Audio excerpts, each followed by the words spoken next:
Whenever a newborn arrives on this small island, an elderly person must be put to death. An old man, upon seeing the birth of his grandson, bid farewell to his wife without hesitation and immediately leaped off a cliff.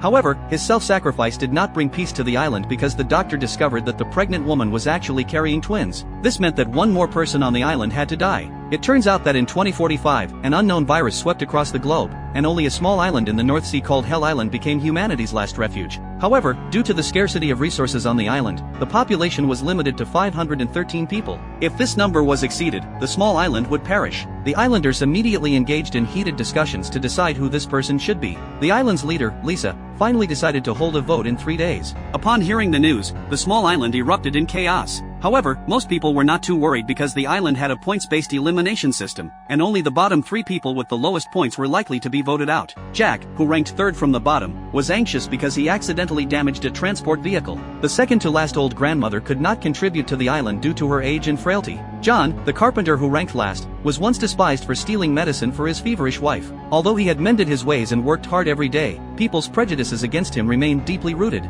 The 3 did their utmost to increase their points before the deadline. The old grandmother even stole the newborn baby, hoping to stop the vote, but was quickly discovered by the baby's mother. The 3 days passed quickly, and the voting conference arrived as scheduled. Surprisingly, because Jack generously shared his apples with others, his ranking rose by 1 place, and Anna became 3rd from the bottom. Fortunately, only 10 people voted for Anna. The old grandmother received 35 votes, but John was far ahead with 210 votes. Just as fate seemed sealed, John's wife suddenly stood up and revealed that the island leader's son, David, had abused his power and coerced women to exchange their bodies for food. David denied it, but more women stepped forward to accuse him of his crimes. The enraged crowd demanded that all votes be cast for David. Lisa had no choice but to agree and initiate the vote. All 300 people present raised their hands in support without exception. To protect her position, Lisa proposed to exile her son to the outside world. On the day of the exile, heavily armed soldiers escorted David out. As they passed by John and his wife, he still hurled insults at them. However, as the boat sailed towards the ruins ravaged by the virus, the apocalyptic scene made David very panic-stricken.